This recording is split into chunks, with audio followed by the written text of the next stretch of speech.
खुलुमबाय स्टुडियो दं आं राकेश रामसियारि बे समाव हाग्रामा महिलारिया जे बुंनाय बाथ्रा थामहिनबा बीपीएफ आरो यूपीपीएल खौसेनि मुङाव बा खौसेथिनि मुङाव बीपीएल राजखान्थि हानजाया बा दोलोआ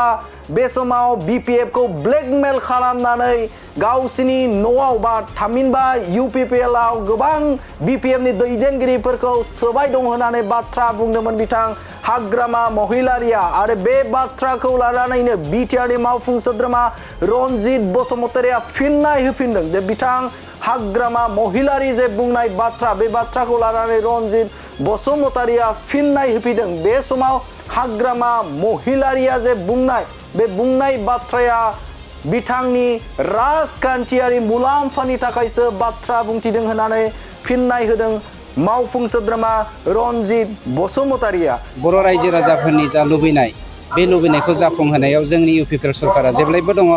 बिथाङा गावनि राजखान्थि सार्थनि थाखाय बेखौ बुंनो हागौ आरो बेनि अनगायैबो बिटिआरनि मावफुं सोद्रोमा रनजित बसुमतारिया रोखा खालामदों जे दुलाराय बर' फरायसा आफादनि जे खावलायनाय दुलाराय बर' फरायसा आफादनि जे आफादगिरि दिपेन बर'नि जे खावलायनाय बर' हारिया बा बर'नि मोननै राजखान्थि हान्जा बे मोननै राजखान्थि हान्जाया खौसेथि जानांगौनि जे बाथ्रा बुंनाय बे बाथ्रा बुंनायखौ जेब्लाबो यूपीपीएलआ बरायो आरो खौसेथिनि थाखाय जोङो दङ होननानै बाथ्रा बुंदों बिथां मावफुं सोद्रोमा रनजित बसुमतारिया दुलाराय बर' फरायसा आफादनि जा हांख्रायनाय आरो जोंनि बर' रायजो राजाफोरनि जा लुबैनाय बे लुबैनायखौ जाफुंहोनायाव जोंनि यूपीपीएल सरकारा जेब्लायबो दङ आरो बेनि अनगायैबो बिथाङा बुंदों जे बर' हारिनि बा बुहुमनि बर'फोरा बुहुमनि खना खनला थानाय बर'फोर बे बर'फोरा बे समाव मोननै जे राजखान्थि हान्जा यूपीपीएल आरो बीपीएफ को खौसे जानो थाखाय हांख्रायदों आरो बे हांख्रायनायखौ यूपीपीएल राजखान्थि हान्जाया जेब्लाबो बे समाव लुबैयो आरो ज' जानायनि थाखाय जेब्लाबो खामानि मावलांगोन होननानै बाथ्रा बुंथिदों बिथां बिटिआरनि मावफुं सोद्रोमा रनजित बसुमतारिया बर' हारिनि जे थामोनथा रैखाथि आरो बर' हारिनि जे बाथ्रा बुंनाय थामहिनबा खौसेथि जानाय बुहुमनि बर'फोरखौ खौसे खालामनाय बे खौसे खालामनायाव जेब्लाबो यूपीपीएल राजखान्थि हान्जाया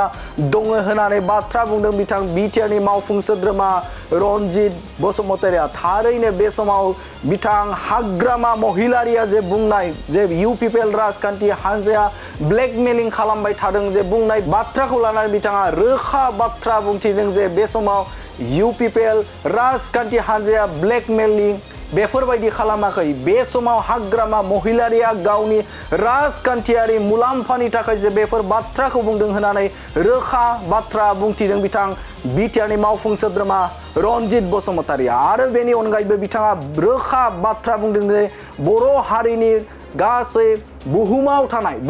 थानाय बर'फोरानो जे बर'नि जे मोननै राजखान्थि हान्जा मोननै राजखान्थि हान्जाखौ खौसेथि जाजानायखौ लुबैदों आरो बे खौसेथि जानायनि थाखाय बा खौसेथि खालामनायनि थाखाय जों जेब्लाबो दं यूपीपीएल राजखान्थि हान्जाया जेब्लाबो दं होननानै बाथ्रा बुंदों बिथां बिटिआरनि मावफुं सोद्रोमा रनजित बसुमतारिया आरो बेनि अनगायैबो बिथाङा रोखा बाथ्रा बुंदों जे फैबाय थानाय जे जानो गोनां सिडली विधान सभा जे उफ्रा बिसायख'थि बे बिसायख'थियाव यूपीपीएलनि बिजाथिया जेरैखि जाया देरहासार जागोन होननानै बाथ्रा बुंदों बिथां बिटिआरनि मावफुं सोद्रोमा रनजित बसुमतारिया आं बिसेस बुंनो नागिराखैमोन मैया आंबो नोंथांमोननि मिडियानि गेजेरजों बाथ्राखौ खोनादों जायखिजाया बर' हारिया साफ्रोमबो बर' फिसाया मुलुगाव थानाय साफ्रोमबो बर'आनो दिनै बर'नि राजखान्थि समाज बेबस्थाखौ खौसे जाजानो लुबैदों दुलाराय बर' फरायसा आफादनि जा हांख्रायनाय आरो जोंनि बर' रायजो राजाफोरनि जा लुबैनाय बे लुबैनायखौ जाफुंहोनायाव जोंनि यूपीपीएल सरकारा जेब्लायबो दङ बिथाङा गावनि राजखान्थि सार्थनि थाखाय बेखौ बुंनो हागौ खिन्थु जोंनि यूपीपीएलआ जिखुनु पर्यायसिम थांनानैबाबो बर' हारिखौ खौसेथि खालामनायाव जों जेब्लायबो दङ मा होनदो उफ्रा बिसायख'थिनि थाखाय जों थियारि जानानै दङ आरो देरहानायाथ' जों देरहाखागोन कन्टेस्ट होनायथ' जोंनाव गैखाया गथ' गैजायै जरा हौवा हिन्जावसाफोरनो हमिय'पेथिक फाहामथायनि गेजेरजों गथ' जोनोम मोनहोदों डक्टर भुबनेश्वर बर्मनआ नोंगौ बेरगावनि हमिय'पेथिक डक्टर भुबनेश्वर बर्मननि बाख्नायजाथाव हाबाफारि गोदान जोलैनि गथ' गैजायै जरा हौवा हिन्जावसाफोरनो हमिय'पेथिक फाहामथायनि गेजेरजों गोबां सुबुंफोरखौ गथ' जोनोम मोनहोदों डक्टर भुबनेश्वर बर्मना।